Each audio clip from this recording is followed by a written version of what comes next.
F9 is about to hit theaters, and if you don't like me calling F9 F9, well, then you should have thought of that Fast and the Furious before you passed up on the chance to call the last movie The Fate of the Furious. Big mistake. Huge.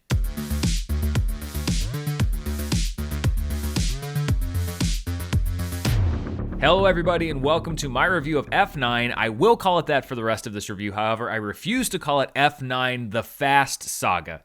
That is a no-go for me. Director Justin Lin returns for his first Fast and Furious film since directing the trilogy 4, 5, and 6 that brought this franchise out of its funk. He also directed Fast and Furious Tokyo Drift, which some people consider the best movie in the franchise. So he's been at the helm for a lot of the better films in this series. Dom Toretto and the Fast family are back, and this family keeps getting bigger and more complicated because this time they are fighting Dom's long-estranged brother Jacob, who's played by John Cena. This is a Fast and the Furious movie, so you know exactly what to expect. You have the Fast family, all of the regulars you expect to be in this movie: Ludacris, Tyrese, Michelle Rodriguez. And then the great thing about this franchise also is that you have so many other faces from other movies that have already been announced. There are some that you may not know are in this movie. There are some that you know because they've been in the trailers, people like Charlize Theron, Helen Mirren. They have a great stable of actors, and I have to admit, it is fun to see these folks pop up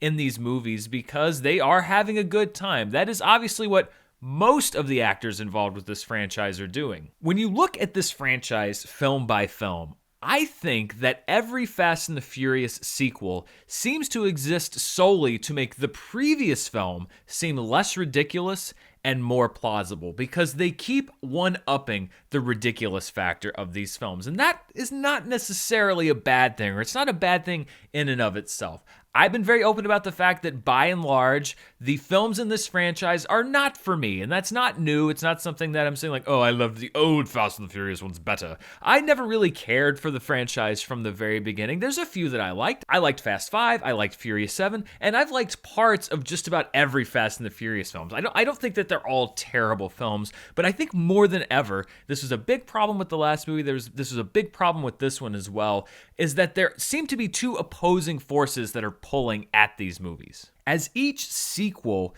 gets more and more untethered from reality, and this is the most untethered from reality Fast and the Furious film of them all, producer star Vin Diesel seems to be more and more determined to ground the movies in Toretto family drama. These movies yearn to be free. These movies yearn to be completely insane. And there is stuff in this movie that is objectively insane. Bananas. There's no way in any reality that any of this could happen, but that's the beauty of it. And I think that that's what these movies are yearning to be. Let these movies be crazy. Let these movies be like one step short of Mad Max Fury Road. Strap rockets to cars. Bring a bunch of characters back from the dead. Suck up a whole city block with magnets. I don't really care. But every time F9 threatens to truly take flight, to transcend the barriers of possibility cinematically, in scowls Vin Diesel, all mopes and growls, and he grabs the film with both hands and just pulls it back down out of the atmosphere because he so much wants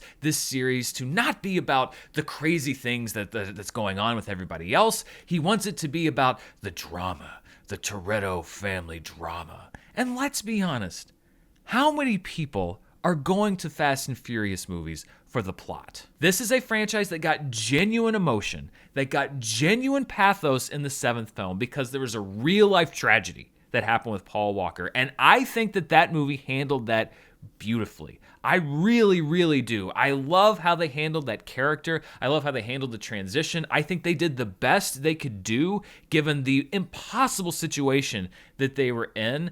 But it seems to me like Vin Diesel wants to wring that same kind of pathos now out of the character of Dom, and he keeps layering tragedy and difficulty and complication to his own character's backstory because he has the clout of as a producer to help direct where this franchise is going to go. And I think it's hurting the films because there were so many times that I was ready to just let go with this movie, just like be like, you know what? Let's do this. Let's go nuts. But every time we got to that point, it was in 20 minutes of high drama. And not the fun kind of melodrama, not the kind of drama that's just like, oh, well, this is the kind of drama that takes place in these movies, but you're not supposed to take that seriously.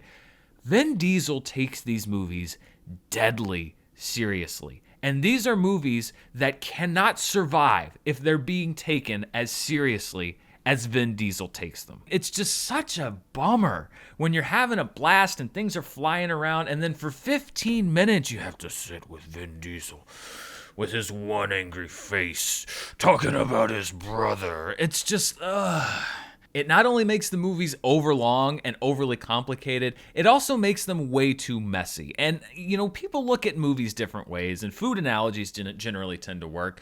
Some people look at a movie like F9, and they look at it like a big greasy cheeseburger. There's some good stuff on there, there's some bad stuff on there, but you know what? They're just gonna wolf it down. They're gonna eat the whole burger, they're gonna take the good with the bad, and they're gonna enjoy just the overall burger experience. And I'm not saying that's wrong. That's a perfectly valid way to take this movie. I did not have the burger experience with this movie, and I don't really have a burger experience with a whole lot of movies. When I look at movies, if we're gonna keep with the food analogy, I'm gonna kind of side with the great Carl Weathers, and as something that he was known for doing on Arrested Development, I'm gonna talk about a stew. I want to get a good stew going with a movie. And when you're making a stew, you have ingredients. Every movie has ingredients, but you need to prep the ingredients. You need to cut the meat. You need to peel the potatoes. You need to chop the garlic. You can't just throw a bunch of ingredients into a pot. That's not a stew. You actually have to finely mix them and integrate them all together. That's not what's happening here with F9. You have all the crazy action stuff that's crazier than ever. You have all of the comedic stuff and all of the stuff with the side characters from the previous movies, new characters, old characters, and then you've got the down and dirty Vin Diesel, Dominic Toretto drama, but there's no preparation done to any of these ingredients. So when I take the pot off of F9 and I look down into that pot, I don't see a stew, I see food water.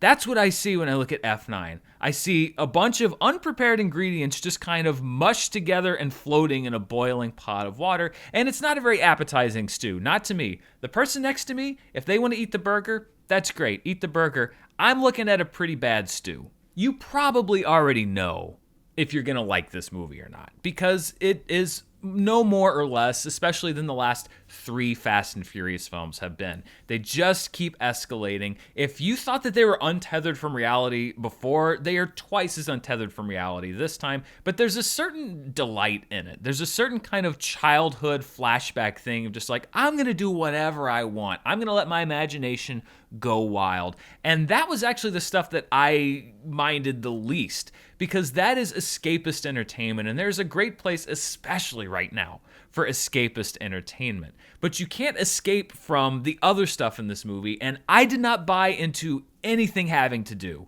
with Vin Diesel or Toretto or the Toretto brothers or the family drama or any of that, because it just doesn't seem to fit. These are starting to seem like great action movies with a side of a Vin Diesel vanity project. And I know that Vin Diesel thinks that he is the Fast and Furious franchise's great hero, but right now I think he might be their greatest enemy, because they can't seem to get him out of the way. I think these movies could be the most ridiculous action franchise of all time, and in many ways they are. And it seems like they may be doing one more big, perhaps culmination to everything else. And I would just say, if Vin Diesel wants to do the grounded Dominic Toretto story, let him go do it.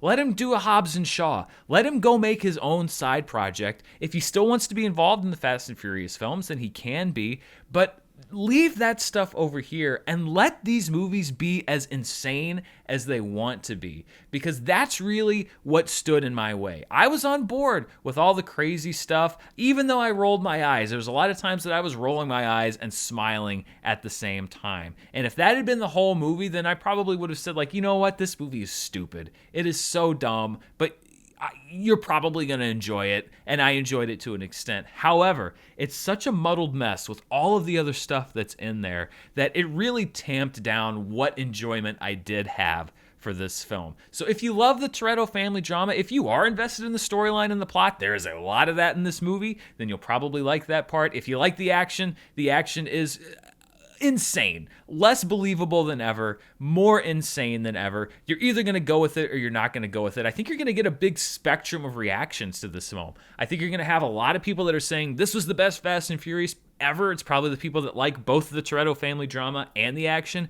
You're probably going to have some people saying this was the worst Fast and the Furious film ever, because it does go so far off the deep end on both of those same things, the action and the drama. And then there's going to be a lot of people in the middle. That's no different than any other movie, but it really is going to separate out who the Fast and Furious fans are and what they value. So those are my thoughts on F9. It hits theaters here in the United States on Friday. It's open in some markets worldwide. It's opening in others this weekend, and then it'll roll out around the world later this summer. Let me know what you think down in the comments below once you've seen it. Was this the best Fast movie? Did it take everything up to the heights that you wanted it to be? Did you feel like me that it was a little tamped down by the drama? I'd love to hear what you think. Also, don't forget, if you want to see more of what I'm up to, you can check me out on Patreon at patreon.com/Dan Murrell. Lots of great stuff still to come this month. We have movie commentaries, we have our movie club, our monthly patron AMA, a lot of great stuff on the horizon. We'd love to have you come join me there. And mostly, thank you for joining me here. I'll be back very soon on Friday. I will have my live show tomorrow. My podcast, All My Movies, will be up.